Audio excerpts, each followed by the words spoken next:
बात है 18वीं सदी की एक प्रमुख घटना की, जिसने न केवल भारत के भविष्य को बल्कि पूरे उपमहाद्वीप की दिशा को बदल के रख दिया। यह है बक्सर का युद्ध।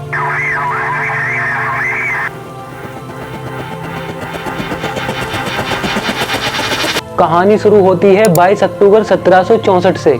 बिहार के बक्सर में ईस्ट इंडिया कंपनी और भारतीय गठबंधन के बीच युद्ध लड़ा जाता है। इस युद्ध में एक तरफ थी ईस्ट इंडिया कंपनी, जिसको कमांड कर रहे थे जनरल हेक्टर मुनरो, और दूसरी तरफ था भारतीय गठबंधन, जिसमें थे बंगाल के नवाब मीर कासिम, अवध के नवाब शुजाउद्दौला और मुगल सम्राट शाह आलम द्वितीय। मीर कासिम ने अपने शासनकाल में कंपनी के व्यापारिक अधिकारों का विरोध किया और उसे नियंत्रित करने का प्रयास किया। जैसा कि हमने इस वाली वीडियो में बताया कि कंपनी बंगाल में ऐसे शासक को चाहती थी जो उनके इशारे पर काम करे, लेकिन बंगाल का नवाब मीर कासिम स्वतंत्र रूप से शासन करना चाहता था। लेकिन यह बात कंपनी को बिल्कुल पसंद नहीं थी। इस वजह से कंपनी ने 22 अक्टूबर 1764 को युद्ध छेड़ दिया।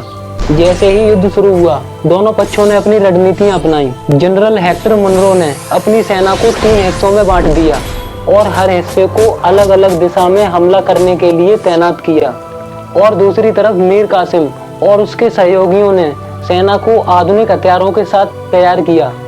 अंततः इस युद्ध में ब्रिटिश ईस्ट इंडिया कंपनी ने शानदार जीत हासिल की और भारतीय गठबंधन को करारी हार का सामना करना पड़ा। मीर कासिम जान बचाकर भाग गया और शुजाउद्दौला ने आत्मसमर्पण कर दिया और शाह आलम द्वितीय ने ब्रिटिश संरक्षण स्वीकार कर लिया।